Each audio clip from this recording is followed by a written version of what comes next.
राज्य में पंचायत चुनाव को लेकर लगातार राजनीतिक पार्टियां चुनाव कराने की मांग सरकार से कर रही है।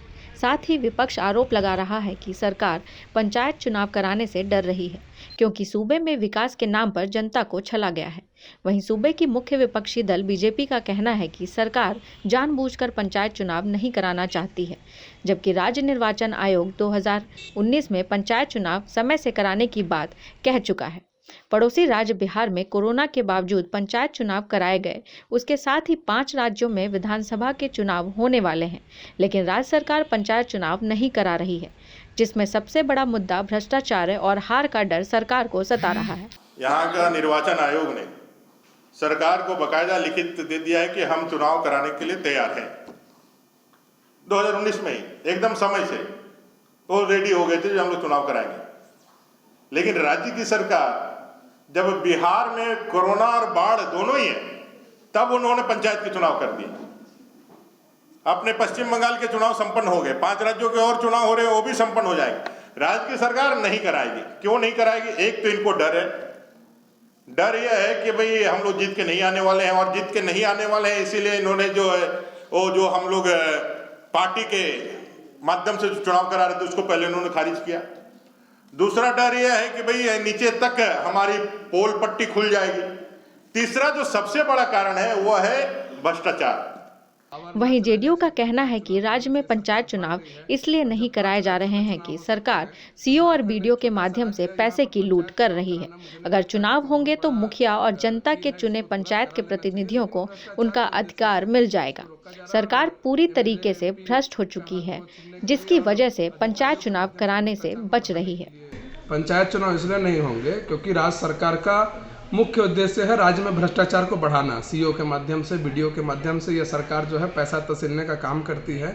इसलिए ये नहीं चाहते हैं कि जो मुखिया हो, सरपंच हो, ग्रामीण इलाके के जो चुने हुए जनप्रतिनिधि हों, उनको उनका अधिकार प्राप्त हो। इसलिए ये जो है कोरोना के नाम पर, अभी पिछले 1 साल से कोरोना नहीं था, लेकिन अभी फिर कोरोना के केसेस बढ़े। 1 साल का समय था, वहाँ पर चुनाव आप करा सकते थे, पंचायत के चुनाव, लेकिन इसको नहीं कराया गया क्योंकि भ्रष्टाचार को बढ़ावा देना है।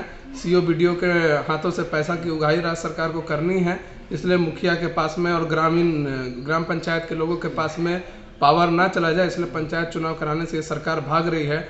और जब 5 राज्यों में चुनाव हो सकते हैं तो झारखंड एक छोटा सा राज्य है, यहाँ पर पंचायत चुनाव कराना मुझे नहीं लगता कि कोई बहुत बड़ा खीर है। इसको तुरंत करा लेना चाहिए, लेकिन भ्रष्टाचार के उद्देश्य से इसको रोका जा रहा है।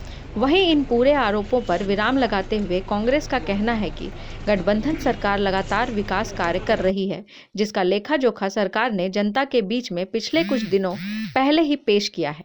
कोरोना की वजह से पंचायत चुनाव में थोड़ी देरी हो रही है, जिससे ही सब कुछ ठीक हो जाएगा।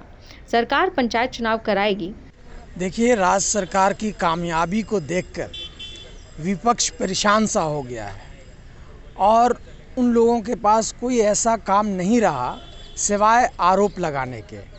वो लोग सुबह उठते हैं और मीडिया के सामने आरोपों का बौछार लगाते हैं, लेकिन जिस तरह से सरकार काम 2 सालों तक किया है, इस कोविड के कोरोना काल में भी, वो इन लोगों को पच नहीं रहा है। हमने जितनी भी जो जन कल्याणकारी योजनाएं हैं, उस योजनाओं के माध्यम से आखिरी व्यक्ति तक पहुंचने का काम किया है और पहुंचे हैं। इसमें कामयाबी सरकार को मिली है।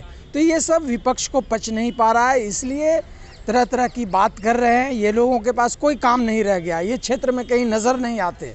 ये सिर्फ और सिर्फ कैमरा के सामने, मीडिया के सामने आकर अपनी बातों को रखते हैं। पंचायत चुनाव के लिए सरकार ने कहा है कि जैसे ही सब कुछ अनुकूल रहेगा, पंचायत चुनाव होगा, और पंचायत चुनाव में देखिएगा बम्पर जीत होगी, और भारतीय जनता पार्टी का शायद कई प्रखंडों में और ज़िला में शायद खाता भी नहीं खुले।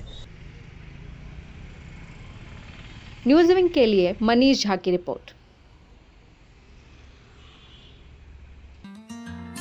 Giridih is a small place, and we have like very less facilities in terms of education and this kind of infrastructure.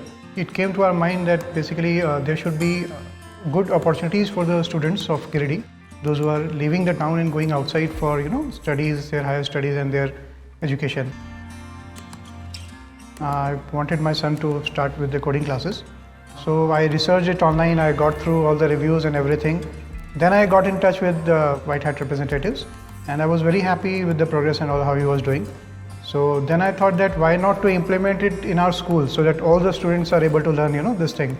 I started coding because we can make our thoughts real. We can interact with the computer. White Hat Junior is helping me to create a web browser. And I think on this part, White Hat is actually leading, on this coding platform. It is definitely a very good platform and one should implement in every school.